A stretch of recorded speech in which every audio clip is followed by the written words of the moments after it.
No doctor could heal the alien emperor until a human single mom did the impossible. Before we dive into this story, drop a quick hi in the comments and tell me where you're watching from. It really helps support the channel. Sarah Morgan stood in the cramped medical bay of the interstellar hospital ship, her hands trembling as she held the diagnostic scanner over a Calarian child's bruised arm. The ship orbited a dying colony world, and Sarah had been working double shifts for 3 weeks straight. Her scrubs were wrinkled, her hair pulled back in a messy ponytail, and her eyes carried the weight of exhaustion that only a single mother working 2 jobs could understand. Back on Earth, her daughter Emma was staying with Sarah's mother, probably asking when Mommy would come home. Sarah had taken this contract job because the pay was triple what she made at the clinic in Detroit, and Emma needed braces, new shoes, and 1,000 other things that single-income households struggled to afford. The Calarian child whimpered, and Sarah's training kicked in despite her fatigue. She smiled softly, the same smile she gave Emma when her daughter scraped her knee or had a bad dream. Sarah didn't speak Calarian, but kindness needed no translation. She gently wrapped the child's arm, her movements efficient but tender, and the child's parent made a clicking sound that the translation device rendered as gratitude. Sarah nodded, feeling that familiar warmth in her chest that reminded her why she became a nurse in the first place. It wasn't about the money, not really. It was about helping people, about easing suffering wherever she found it. The alarm shattered the moment. Red lights flooded the medical bay, and the ship's communication system crackled to life with urgent Calarian speech. Sarah's translation earpiece struggled to keep up, but she caught enough words to understand the gravity of the situation. Imperial ship. Emergency docking. Critical patient. All available medical personnel report immediately. Sarah handed the Calarian child to their parent and rushed toward the main medical suite, her heart pounding. She'd been in space for 6 months now, working on various hospital ships and medical stations, but she'd never encountered anything involving the Valerian Empire. The Valorians were the dominant power in this sector of the galaxy, a species that had conquered or allied with over 300 worlds. They were massive, standing nearly 8 feet tall, with crystalline scales that shimmered in rainbow patterns across their bodies. Their technology was centuries ahead of humanity's, and they treated most other species with cold efficiency at best and outright disdain at worst. The docking bay doors hissed open, and Sarah joined the crowd of medical personnel assembling near the airlock. Calarian doctors, Phyrexian surgeons, pollen medics, all of them murmuring nervously. The translation devices created a cacophony of overlapping languages, but the anxiety was universal.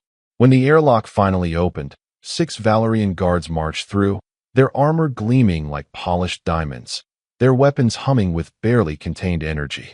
Behind them came a floating medical pod, surrounded by 4 Valerian physicians whose scales had lost their usual luster, dulled by stress and exhaustion.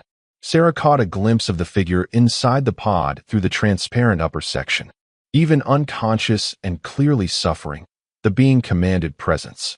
His scales were deeper and richer than the other Valorians, shifting between deep purple and midnight blue, and his frame was larger, more powerfully built. 3 crystalline horns curved back from his head, marking him as royalty. The head Calarian doctor, a wizened physician named Theron, stepped forward and bowed deeply. The lead Valerian physician, a female with silver-tinted scales, spoke in clipped, urgent tones. Sarah's earpiece translated. The silver-scaled physician said, "His Majesty Emperor Zarkin has been afflicted with the withering for 17 cycles. We have exhausted every treatment in the Imperial Medical Archives. Every physician in the Empire has examined him. He deteriorates further each day. We were advised that this facility hosts physicians from multiple species. We seek." She paused, clearly struggling with the words, "outside perspectives." Theron gestured for the Valerian physicians to bring the pod into the main medical suite. Sarah followed with the other personnel, staying toward the back. She was just a nurse, and a human one at that.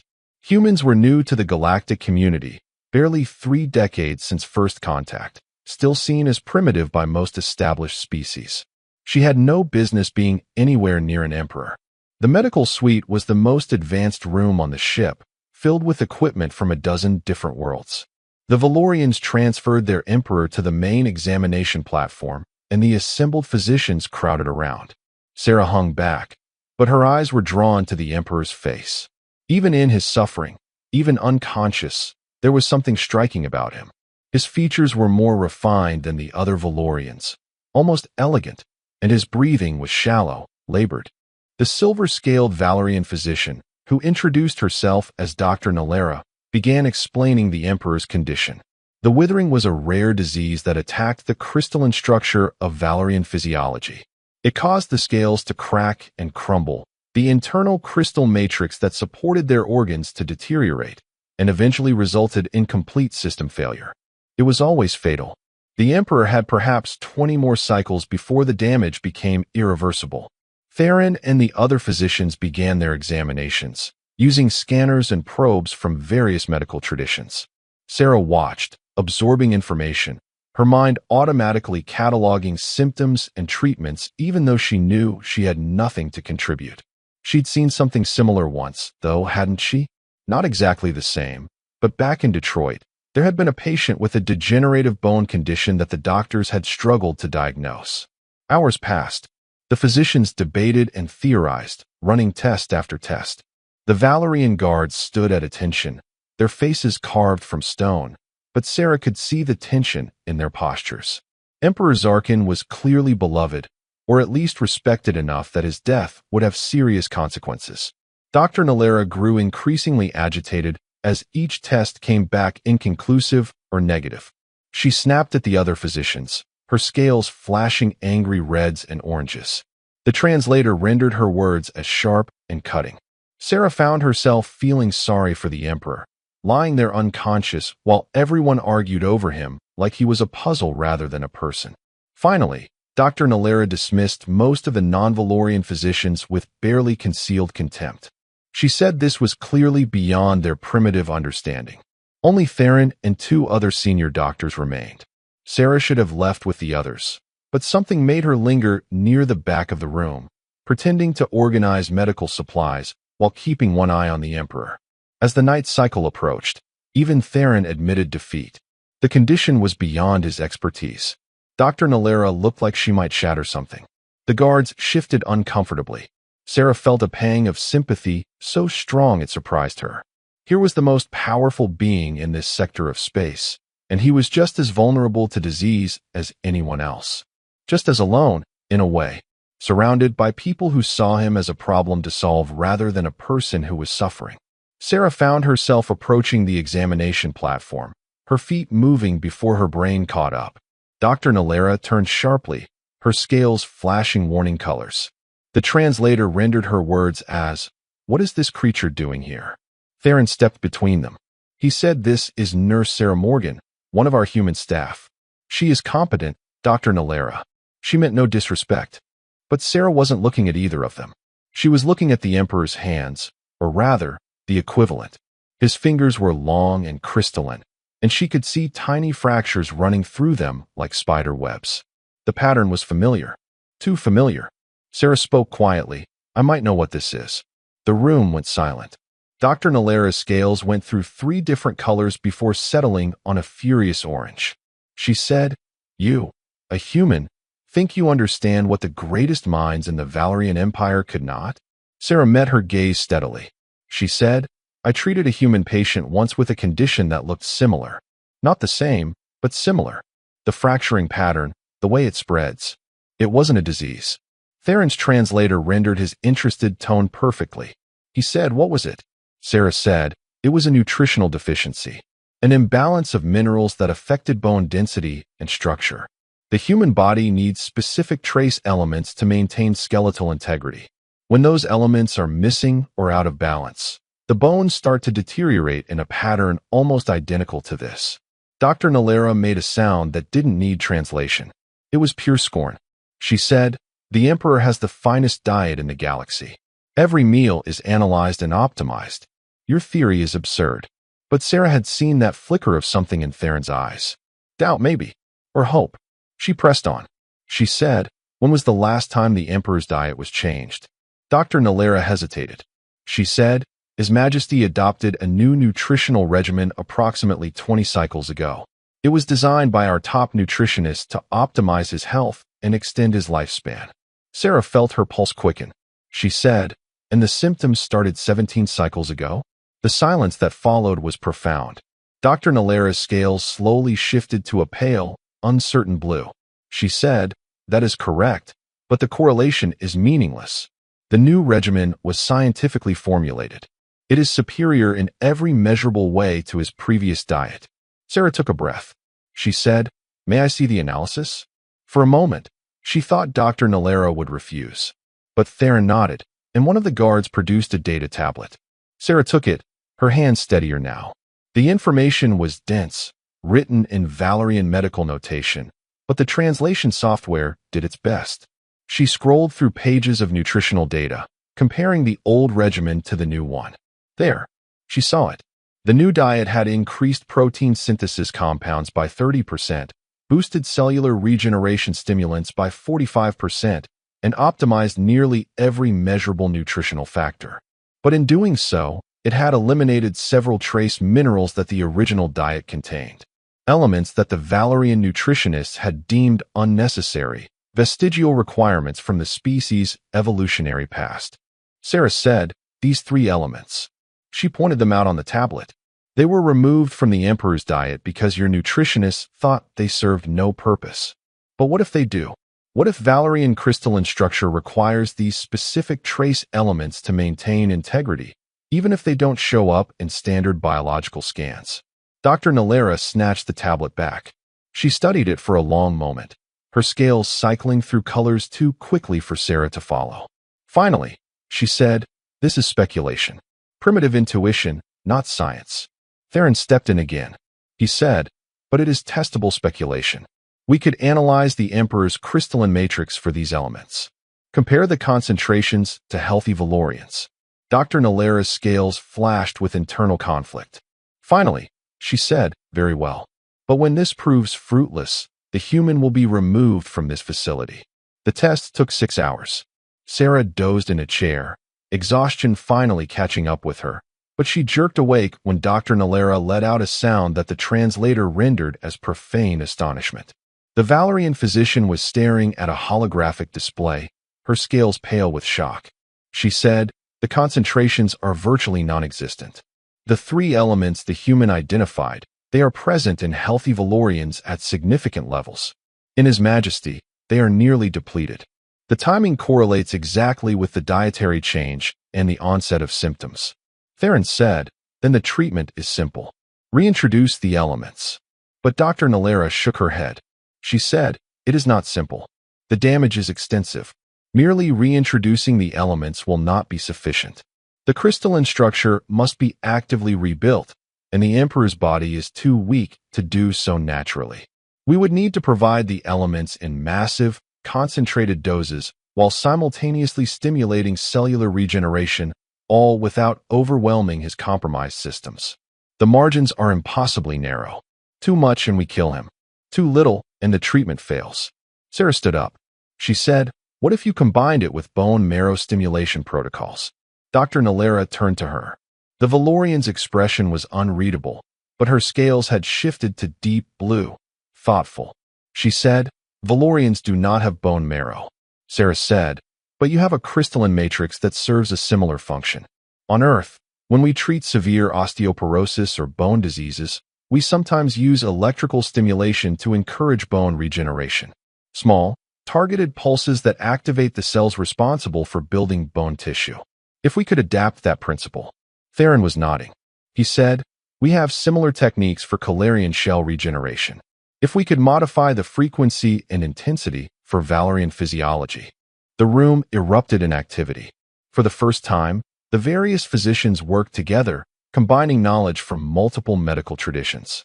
Sarah found herself in the middle of it, her suggestions taken seriously now, her human perspective valued rather than dismissed.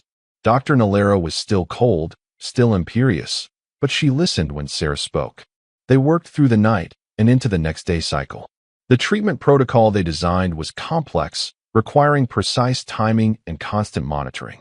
They would introduce the missing elements intravenously, combined with a cocktail of cellular regeneration stimulants adapted from Threxian medicine. Simultaneously, they would use modified Calarian bioelectric stimulation to encourage the Emperor's crystalline matrix to actively rebuild itself. The whole process would take days, maybe weeks, and any misstep could be fatal. Dr. Nalera insisted on beginning immediately. She said, "Every moment we delay, His Majesty deteriorates further." The first treatment session was terrifying. They hooked the Emperor up to so many machines that Sarah couldn't count them all. Monitors tracked every vital sign, every chemical process, every energy fluctuation in his crystalline structure. Dr. Nalera administered the first dose of minerals with hands that shook slightly, betraying her iron composure. For 3 hours, nothing happened. The Emperor remained unconscious, his breathing shallow, his scales dull. Sarah stood by his side, monitoring his vital signs, adjusting the bioelectric stimulation frequency based on real-time feedback from the scanners. She found herself talking to him softly, the way she did with patients back home. She told him he was doing great, that his body was strong, that he just needed to hold on a little longer. One of the Valerian guards gave her a strange look, but Dr. Nalera said nothing. The Valerian physician was too focused on the holographic displays, watching for any sign of improvement or deterioration. Then, just as Sarah was beginning to lose hope, one of the monitors beeped. The crystalline density in the Emperor's left hand had increased by 0.03%. It was tiny, almost within the margin of error, but it was something. Dr. Nalera said, "Again, we administer the next dose in 6 hours." The second treatment showed more improvement. Then the third. By the fifth treatment session, the Emperor's vital signs had stabilized. The fractures in his scales stopped spreading. By the 10th session, they began to heal. It was slow, painstaking work, but it was working. Sarah barely left the medical suite. She slept in chairs, ate ration bars standing up, and spent every waking moment monitoring the Emperor's progress. Theron tried to send her to rest properly, but she refused. She'd started this, and she was going to see it through. On the 7th day, the Emperor's eyes opened. Sarah was alone with him, adjusting his bioelectric stimulation pads, when she heard him draw in a deeper breath. She looked up and found herself staring into eyes that were like looking into deep space, dark and infinite, and filled with swirling colors. For a moment, neither of them moved. Then the Emperor spoke, his voice rough from disuse. The translator rendered his words as, "You are human." Sarah nodded. She said softly, "Yes, Your Majesty. My name is Sarah Morgan. I'm a nurse." He studied her with an intensity that made her want to step back, but she held her ground. He said, "Dr. Nalera informed me that you identified my condition. That your, what did she call it, primitive intuition, saved my life." Sarah felt her cheeks warm. She said, "It wasn't intuition, Your Majesty. It was just pattern recognition. I'd seen something similar before." The Emperor's scales shifted through several colors. Sarah wished she knew what they meant. He said, "You have tended me. I remember your voice. You spoke to me while I was unconscious." Sarah nodded again. She said, "I talk to all my patients. It helps sometimes. Lets them know they're not alone." Something changed in the Emperor's expression. His scales settled into a warm gold color. He said, "I am called Zarkin. When we are alone, you need not use titles." Sarah blinked. She said, "I don't think that's appropriate, Your Majesty." He made a sound that might have been a laugh. He said, "I am an emperor who was dying because my nutritionist removed vegetables from my diet. Appropriateness has lost some of its appeal." Despite herself, Sarah smiled. She said, "They were trace minerals, not vegetables." Zarkin said, "The principle stands." "How long was I unconscious?" Sarah said, "Nearly 8 days. We've been treating you around the clock.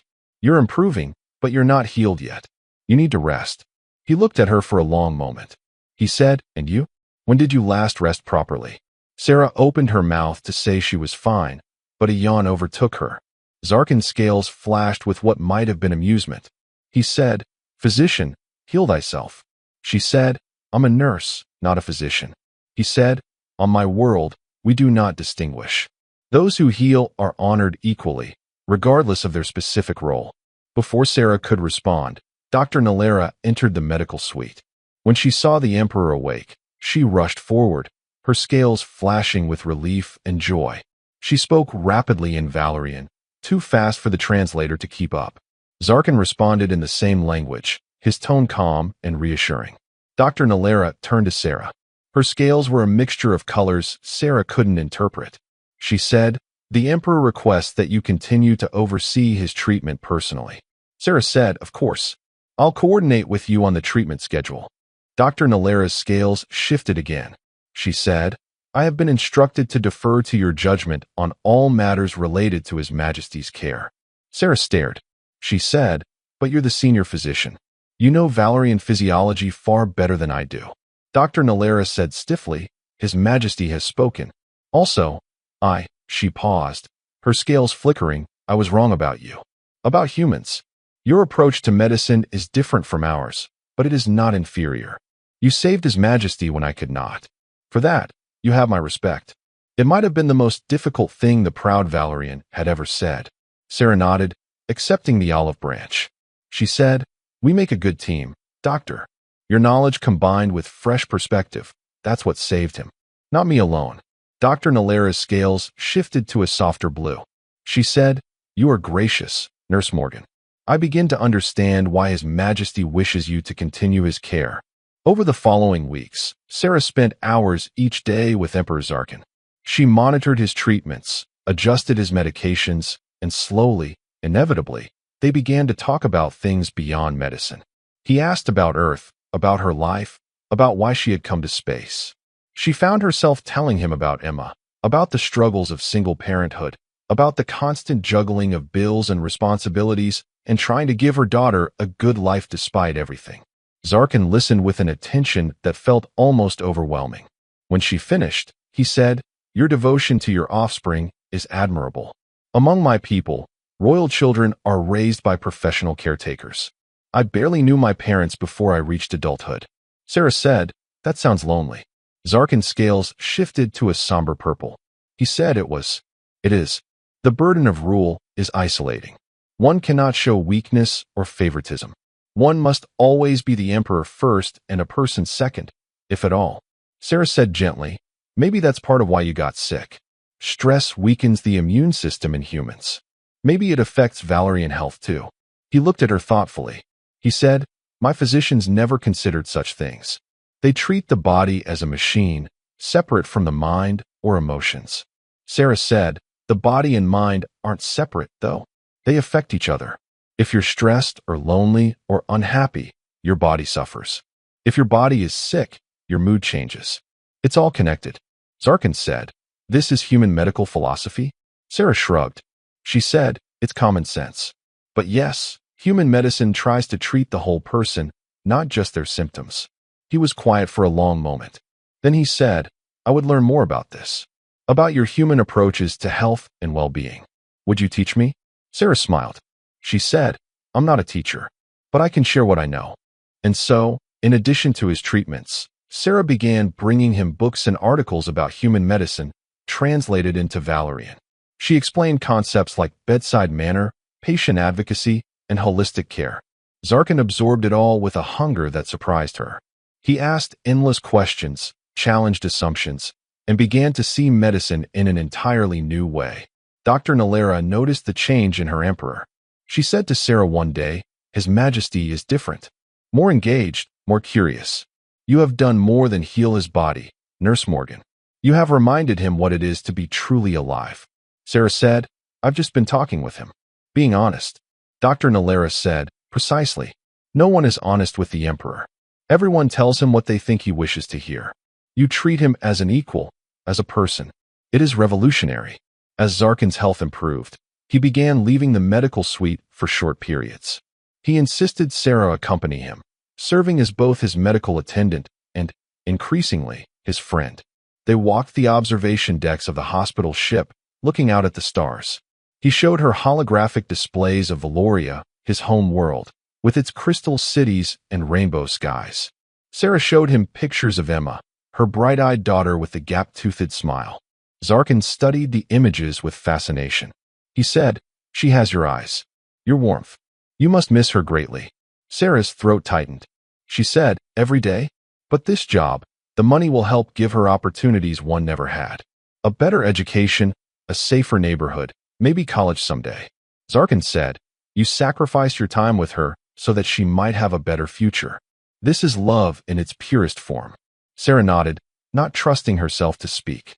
After a moment, she said, "What about you? Do you have children?" Zarkin's scales went dark, almost black. He said, "No. I have been too focused on my duties as emperor. There have been arrangements suggested, political marriages that would strengthen alliances. But I have always refused. I will not bond with someone I do not." He paused, his scales flickering, "someone I do not truly know." Sarah heard the loneliness in his voice. She said gently, "You deserve to be happy too, you know, not just to be a good emperor." He looked at her, his eyes filled with something she couldn't name. He said, "I am beginning to understand that. You have taught me much, Sarah Morgan." The use of her first name sent a flutter through her chest. She said, "I haven't taught you anything. You're just remembering things you already knew." He said, "Then you have reminded me. Either way, I am grateful." By the 6th week of treatment, Zarkin was nearly healed. His scales had regained their full luster, shifting through vibrant colors based on his emotions. The fractures had disappeared entirely. His strength had returned, and he moved with the natural grace and power of a healthy Valerian in his prime. Dr. Nalera declared him fit to return to his duties, though she recommended continued monitoring for several more months. Sarah should have been celebrating. She'd helped save an emperor's life. She'd made a genuine contribution to interstellar medicine. But instead, she felt a growing sadness. Once Zarkin left, she'd return to her regular duties, and eventually, her contract would end and she'd go home to Earth. She'd probably never see him again.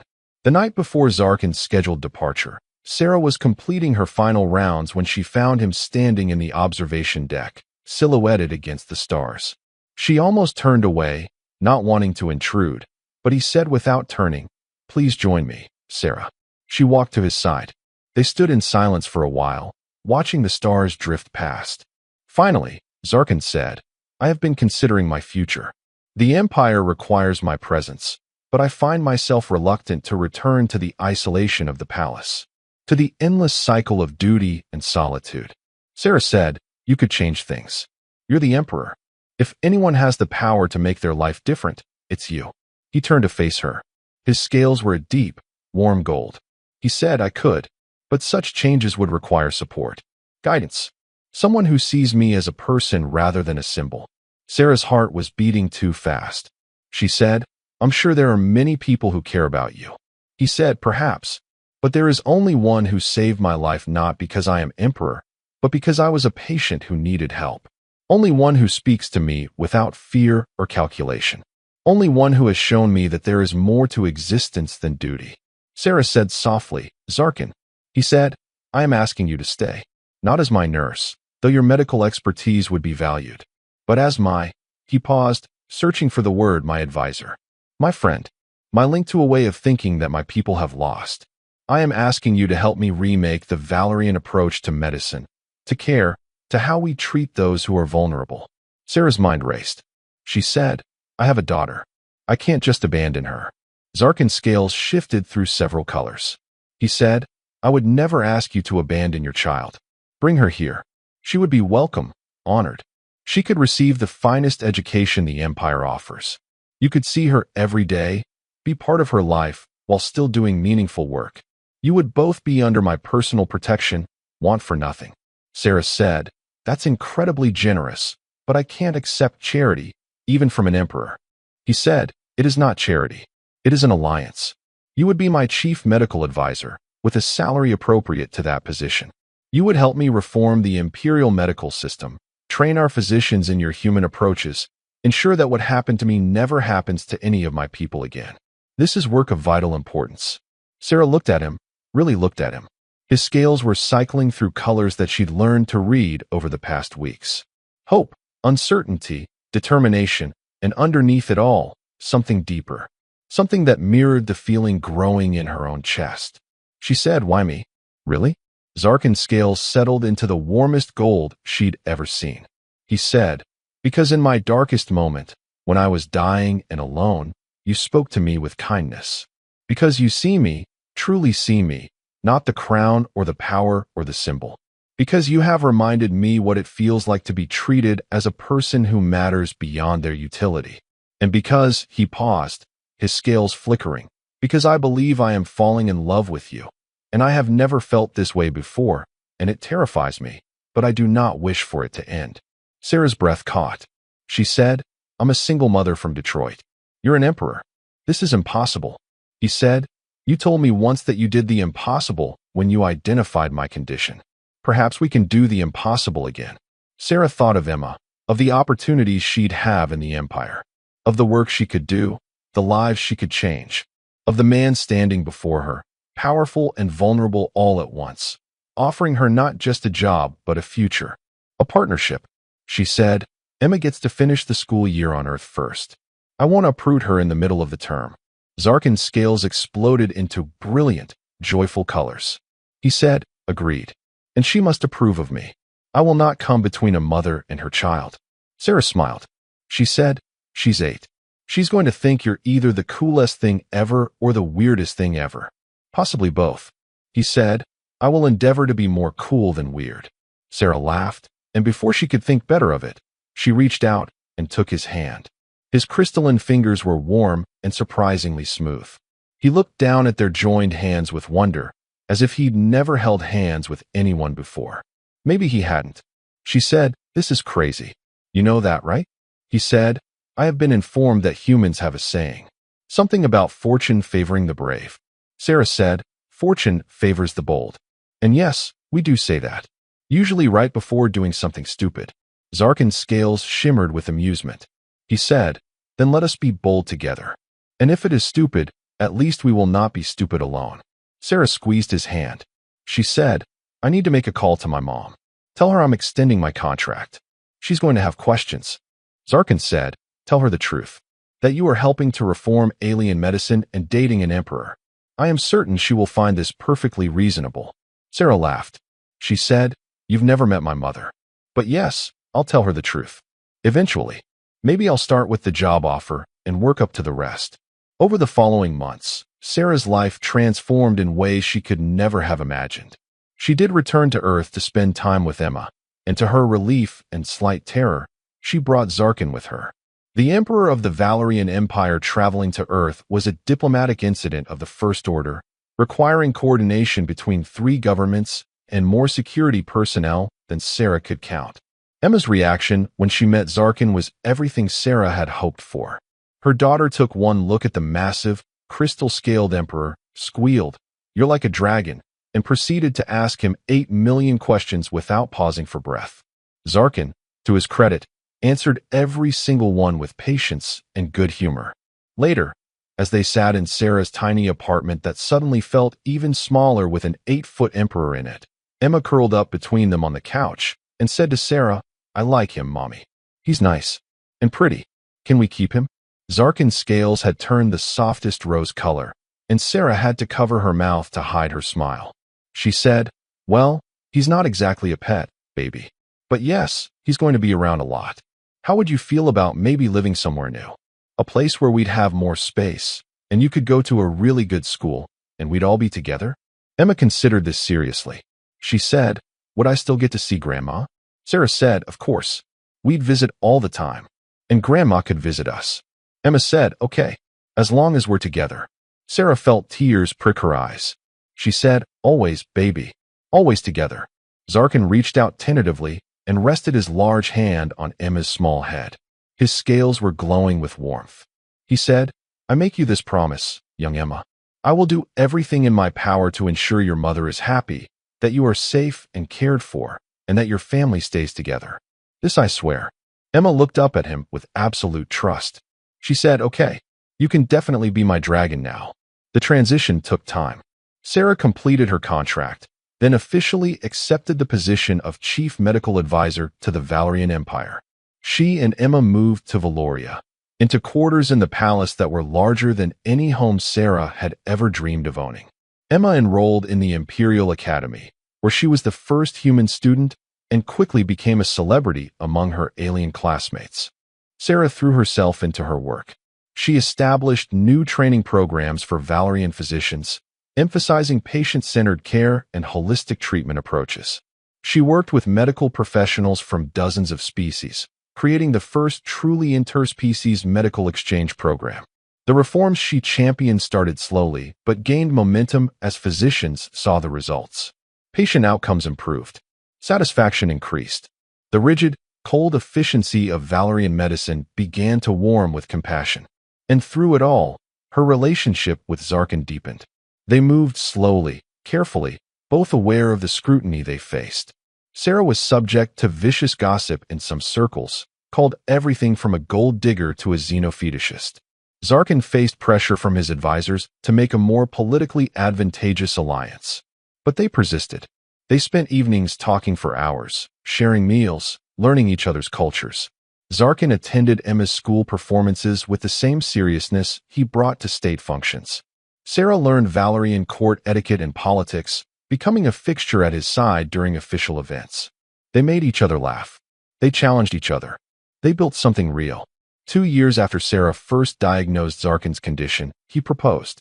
Not with a ring, because Valorians didn't use rings, but with a crystal grown from his own body, shaped by his own hands into a pendant that shimmered with every color of his emotions. He gave it to her in private, with only Emma as a witness, and his words were simple. He said, "I do not know what I did to deserve you in my life, but I know that I do not wish to imagine a future without you. Will you bond with me, Sarah Morgan?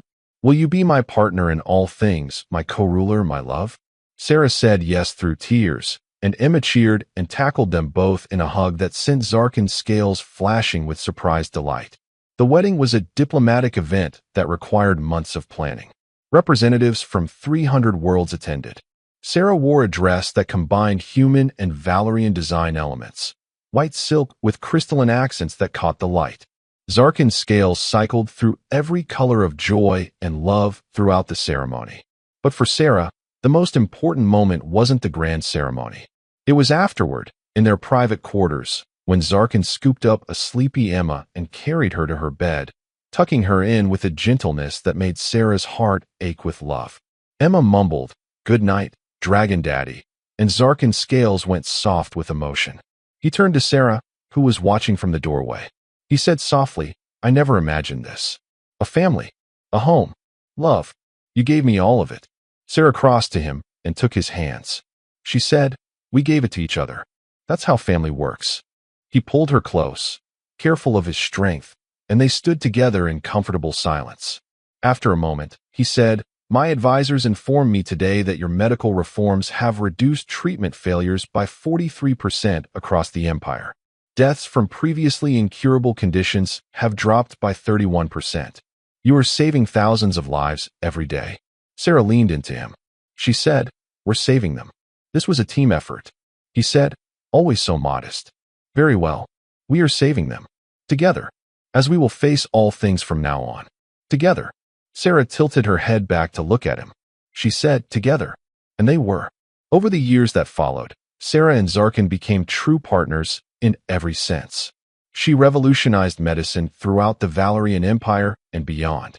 He supported her work completely, putting the full weight of his authority behind her reforms. They raised Emma together, watching her grow into a remarkable young woman who bridged human and Valerian cultures with ease. More importantly, they changed how the empire functioned. Zarkin, influenced by Sarah's human perspectives, began implementing reforms beyond medicine. Worker protections, education initiatives, environmental conservation programs. He became known as the compassionate emperor, and while some of the old guard grumbled, the people loved him for it. Sarah never forgot where she came from. She established scholarship programs for medical students from less developed worlds, giving others the opportunities she'd had. She returned to Earth regularly, maintaining her ties to humanity even as she built a life among the stars. And on quiet evenings, when official duties were done and Emma was busy with her own life, Sarah and Zarkin would stand on the palace balcony and look at the stars. He would wrap his arms around her, his scales warm against her back, and they would simply be. Not emperor and advisor. Not alien and human. Just two people who had found each other in the vastness of space, who had built something impossible and beautiful together. Sarah sometimes thought back to that exhausted nurse on a hospital ship, desperate to make enough money to give her daughter a better life. She thought about how close she'd come to never speaking up, never approaching that examination platform, never meeting the eyes of a dying emperor and seeing the person beneath the crown. One small act of courage, one moment of seeing someone else's suffering and choosing to help. That was all it had taken to change everything. Emma, now 16 and impossibly grown, joined them on the balcony one evening. She stood between them, and Zarkin put one arm around her while keeping the other around Sarah. Emma said, "Mom, my history teacher asked me today what the most important moment in interspecies relations was. You know what I told her?" Sarah said, "What, baby?" Emma said, "I told her it was the day a human nurse looked at an alien emperor and saw a person who needed help. I told her that's when everything changed. When we stopped seeing species and started seeing people." Zarkin's scales shimmered with pride and love. He said, "Your daughter is wise beyond her years." Sarah smiled, her heart full. She said, "She takes after her dragon daddy." Emma groaned. She said, "Mom, I'm 16. Can you please stop calling him that?" But she was grinning, and so was Zarkin, his scales bright with happiness. And Sarah looked at her family, this impossible, beautiful family that had been built from kindness and courage and love, and thought that maybe the impossible was just what you called miracles before they happened. Years continued to pass. Sarah's medical reforms spread beyond the Valerian Empire to influence galactic healthcare standards. The Interspecies Medical Exchange Program she founded became the model for cooperation across countless fields. Human medical philosophy, with its emphasis on treating the whole person and centering patient dignity, began to reshape how advanced species approached care for their most vulnerable. And it all started because a tired single mom from Detroit looked at a dying emperor and saw a patient who needed help. When Sarah was much older, a young Calarian physician asked her once what the secret was. How had she known what to do when the greatest minds in the empire had failed? How had she seen what others missed? Sarah thought for a long moment. Then she said, "I didn't see anything special. I just saw a person who was suffering, and I wanted to help. I think maybe that's the secret. Not being the smartest or having all the answers. Just caring enough to try. Just seeing people as people, no matter how different they look from you. Just being willing to speak up even when you're scared. Even when you're just one person and everyone else is telling you you're wrong." The young physician said, "But what if you had been wrong? What if your guess had been incorrect?" Sarah smiled. She said, "Then I would have been wrong. But at least I would have tried. At least I would have added one more perspective to the search for answers." The emperor was dying. Doing nothing wasn't an option. Being paralyzed by the fear of being wrong wasn't an option. Sometimes you just have to trust your instincts and try. That conversation, recorded and shared throughout the medical community, became a cornerstone of the new approach to medicine that Sarah had championed. Care over caution. Compassion over protocol. People over procedure. The human who had saved an emperor did more than heal one person. She reminded the galaxy what it meant to heal it all. Sarah lived a long, rich life. She saw Emma grow up, fall in love with a Threxian artist, and give her grandchildren that Sarah never imagined she'd have. She continued her medical work well into her later years, training new generations of physicians in her human-centered approach. And through it all, Zarkin was at her side, his scales still shifting with love whenever he looked at her. When Sarah was very old, lying in a comfortable bed with her family around her, Zarkin held her hand with the same gentleness he had shown since the beginning. Emma and her children were there, along with what seemed like half the empire, all wanting to say goodbye to the human who had changed their world. But Sarah didn't feel sad. She felt complete. She had lived a life beyond anything she could have dreamed. She had helped people. She had made a difference. She had loved and been loved in return. Zarkin leaned close, his scales a soft, warm gold. He said, "Thank you, Sarah Morgan, for everything, for saving my life, for teaching me how to live, for giving me a family, for showing me what it means to truly care." Sarah smiled, her eyes closing. She said, "Thank you for seeing me, for believing in me, for loving me and my daughter, for being my impossible miracle." Emma took her other hand, tears streaming down her face. She said, "I love you, Mom. You made everything possible." Sarah squeezed both their hands. She said, "Love you too, baby. Love you both. Love this whole impossible life." And with her family around her, with the knowledge that she had left the galaxy a better place than she found it. With the warmth of love surrounding her like a blanket, Sarah Morgan closed her eyes and let go. The galaxy mourned. The human nurse who became an empress, who revolutionized medicine, who changed the course of history with one act of compassion, was gone. But her legacy lived on. In every physician who put patience before protocol. In every person who chose courage over fear. In every moment someone looked past differences to see the person underneath. And in a crystal palace on Valoria, an emperor stood on a balcony and looked at the stars, his scales the deep purple of grief, but also the gold of eternal love. He held a crystal pendant that shimmered with every color of emotion, a gift from the woman who had saved him in every way a person could be saved. Zarkin spoke to the stars. He said, "Rest well, my love. Your work continues. Your legacy lives on. You did the impossible, and the galaxy is better for it. I am better for it. I carry you with me always." And somewhere in the universe, maybe Sarah heard him. Maybe she smiled. Maybe she knew that the love they built, the change they made, the lives they touched would ripple outward forever. Because that's what happens when you choose courage. When you choose compassion. When you see people as people and refuse to let fear silence your voice. One single mom from Detroit. One dying emperor. One moment of incredible courage. And everything changed. And that was the end of the story. If you listened all the way to here, don't forget to leave feedback about what you thought of the story in the comments, whether positive or negative. Your feedback helps us improve. Also leave your like and subscribe to the channel for more stories like this one. And I'll leave here on the screen another video that I'm sure you'll like. Big hug and see you in the next story.